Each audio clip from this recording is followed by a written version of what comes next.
आखिर असल जिंदगी में सुखी कौन है? आइए इसे एक छोटी सी कहानी के माध्यम से समझते हैं। बहुत समय पहले की बात है। एक बार एक भिखारी गांव में भीख मांगने के लिए जाता है। भिखारी भीख मांगते मांगते एक किसान के दरवाजे पर पहुंचता है। वह भिखारी किसान के घर का दरवाजा खटखटाता है, लेकिन अंदर से कोई आवाज नहीं आती। दरवाजा खुला होने के कारण वह अंदर की ओर झांकता है, यह देखने के लिए कि कोई घर पर है या नहीं। वह देखता है कि किसान और उसका पूरा परिवार एक साथ बैठकर बात कर रहे हैं। भिखारी को लगा कि शायद किसी ने मेरी बात पर ध्यान नहीं दिया, इसलिए उसने फिर से आवाज लगाई। जब उसने दूसरी बार आवाज लगाई तो किसान की पत्नी ने सुना और उसके बाद कुछ अनाज लेकर घर से बाहर आई और उसे भीख दे दी।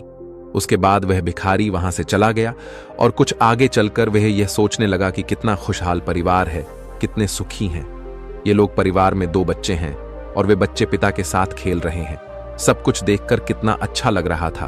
काश मेरा भी परिवार होता। इसके बाद वह भिखारी अपने रास्ते निकल गया और किसान के परिवार ने खाना खाया। और खाना खाने के बाद किसान अपनी पत्नी को कहने लगा कि घर खर्च के लिए पैसे नहीं हैं, बड़ी परेशानी है। साहूकार से 1000 उधार लेना पड़ेगा, पता नहीं वह देगा या नहीं। किसान की पत्नी ने उसे धैर्य रखने के लिए कहा और बोली, आप जाओ, आपको साहूकार पैसे दे देगा। किसान गांव में एक सेठ के पास गया जिसके पास कपड़े की दुकान थी। वह ब्याज पर लोगों को पैसा देता था। किसान ने सेठ से 1000 मांगे और जब सेठ किसान को पैसा दे रहा था तो उसने देखा कि वहां पैसों का हिसाब लगा हुआ है। किसान जब वहां से निकला तो वह सोच रहा था कि साहूकार कितना खुश है। मैं कहां 500 या 1000 के लिए घबरा रहा हूं, परेशान हो रहा हूं, और इस सेठ के पास 20,000 30,000 का हिसाब चल रहा है। किसान यह सोचते सोचते घर चला गया। सेठ की गांव में छोटी सी कपड़े की दुकान थी। गांव में कपड़े लाने के लिए उसे शहर जाना पड़ता था। वह शहर के एक बड़े दुकान से कपड़ा लाता था। अगले दिन वह सेठ शहर पहुंचा और वहां जो बड़े दुकान के सेठ जी थे उनसे मुलाकात की और उनसे सेठ से कहा कि कपड़ा खरीदना है। बड़े सेठ के पास उसका एक कर्मचारी संदेश आ रहा था कि 1 लाख का फायदा हो गया, 2 लाख का फायदा हो गया। जब गांव का सेठ वहां से निकला तो वह सोचने लगा कि हम अपने आप को इस गांव का सबसे बड़ा सेठ मानकर बैठे हैं, यहां तो लाखों का फायदा हो रहा है। ये सोचते सोचते वह सेठ कपड़े लेकर अपने गांव के लिए रवाना हो गया। इसके बाद बड़े सेठ शहर वाला सेठ के पास उनका नौकर आया और बोला, 1 उतार आया है मालिक, 7 लाख का घाटा हो गया है। सेठ जी का दिमाग ठनक गया। तभी दूसरा नौकर आया और बोला, आज आपको दावत में जाना है, आप तैयार हो जाइए, हमने मोटर गाड़ी लगा दी है। सेठ जी दुखी मन से तैयार हुए और गाड़ी में बैठ गए और कुछ देर के बाद सेठ जी राय बहादुर के घर पहुंच गए। वहां दावत सजी हुई थी, बड़े बड़े सेठ आए हुए थे। सेठ जी के लिए तो बैठने तक की जगह नहीं थी, जैसे तैसे इनको कुर्सी मिली। ये सब नजारा देखकर सेठ जी सोचने लगे कि कहां मैं अपने आप को सेठ मान कर बैठा हूं और कितना खुश हो रहा हूं। सबसे ज्यादा तो सुखी ये हैं, इनके पास बड़े बड़े अधिकारी आते हैं, चाय पीते हैं, हाथ मिलाते हैं और अपने घर के लिए रवाना हो गए। राय बहादुर साहब के यहां दावत खत्म हो चुकी थी और इनका सर दर्द होने लगा, क्योंकि इन्हें दिन भर से चिंता थी कि दावत कैसी होगी। जाकर कमरे में लेट गए। नौकर आकर इनकी सेवा करने लगे। जब सर दर्द बढ़ गया तो डॉक्टर बुलाया गया। तभी राय बहादुर साहब के पास एक संदेश आया जिससे मालूम चला कि व्यापार में घाटा हो गया है। क्या जिंदगी है, बड़े बड़े अधिकारी को चाय पिलानी पड़ती है, पार्टी रखनी पड़ती है। तभी उन्होंने देखा कि खिड़की से एक भिखारी जा रहा था जो अपने हाथ में डंडा लेकर गाना गा रहा था। राय बहादुर साहब ने नौकरों से कहा, देखो, जिंदगी में खुश तो ये है, सुखी तो ये है, इसको कोई चिंता नहीं है, ना घाटे की ना फायदे की। यह वही भिखारी था जो किसान को सुखी मानता था, खुश मानता था। दोस्तों, हर इंसान खुश तो है, लेकिन वह अपने से धनवान व्यक्ति को देखकर दुखी हो जाता है और उसे लगता है कि सिर्फ धनवान व्यक्ति ही खुश और सुखी है। लेकिन धनवान होने के अर्थ यह नहीं कि वह व्यक्ति सुखी भी है।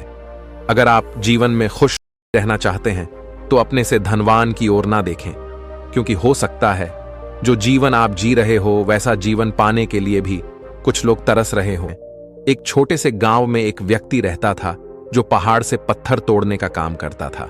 उस व्यक्ति को अपनी जिंदगी से कोई शिकायत नहीं थी। पूरे मेहनत और लगन से दिन भर काम करता और शाम को काम खत्म होने के बाद जो भी पैसा मिलता उसे लेकर अपने घर आता और अपने परिवार वालों के साथ कुछ समय व्यतीत करता था और फिर चैन से सो जाता था। ऐसा करते हुए उसे कई साल बीत गए थे।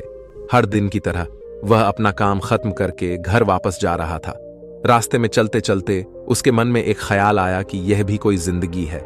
मैं सुबह से शाम तक पत्थर तोड़ने का काम करता हूं और शाम में मुझे थोड़े से पैसे मिलते हैं, जिससे मुश्किल से मेरे और मेरे परिवार का गुजारा हो पाता है। शायद आज मुझे कहीं से कुछ ऐसी शक्ति मिल जाए जिससे मैं जो चाहूं वह पूरा हो जाए। वह घर गया, खाना खाया, लेकिन उसका ध्यान खाने की ओर नहीं था। उसके दिमाग में बस एक ही ख्याल था। वह इस बात को सोचते सोचते सो गया। फिर नींद आने के बाद उसे एक सपना आया। सपने में उसने देखा कि वह रोज की तरह अपना काम खत्म करके घर लौट रहा था। तभी रास्ते में उसे एक बहुत बड़ा घर दिखा।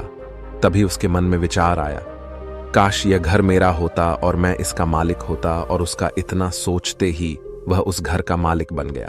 उसको यकीन ही नहीं हो रहा था कि उसने जो सोचा वह पूरा हो गया, लेकिन उसकी खुशी अधिक देर तक नहीं टिक पाई। अचानक से एक शोर सुनाई दिया कि राजनीतिज्ञ है। उसे देखकर वहां खड़े लोग उसके नाम के नारे लगा रहे थे और सब उसको देखने के लिए तड़प रहे थे। तब उसको यह एहसास हुआ कि मैं कितना छोटा हूं, मेरा तो कोई अस्तित्व ही नहीं है इस राजनेता के समक्ष। काश मैं एक राजनेता होता और मेरे पास इतनी क्षमता होती। उसके इतना सोचने की देर थी कि वह राजनेता बन गया। उसके खुशी का ठिकाना नहीं रहा, लेकिन उसकी यह खुशी भी ज्यादा देर भी टिक नहीं पाई, क्योंकि धूप बहुत ही तेज थी और उस राजनेता को इतनी धूप में खड़े रहने की आदत नहीं थी। उसे चक्कर आया और वह बेहोश हो गया। फिर उसे एहसास हुआ कि यह राजनेता सबसे ताकतवर नहीं है, ये जो सूरज है ये सबसे ताकतवर है। उसके मन में आया कि काश मैं सूरज होता, मेरे आगे कोई टिक नहीं पाता। उसको इतना सोचने की देर थी और वह सूरज बन गया। वह खुशी से पागल हो गया, लेकिन उसकी यह खुशी भी टिक नहीं पाई, क्योंकि कुछ ही समय बाद आसमान में काले बादल आए और रोशनी को रोक दिया।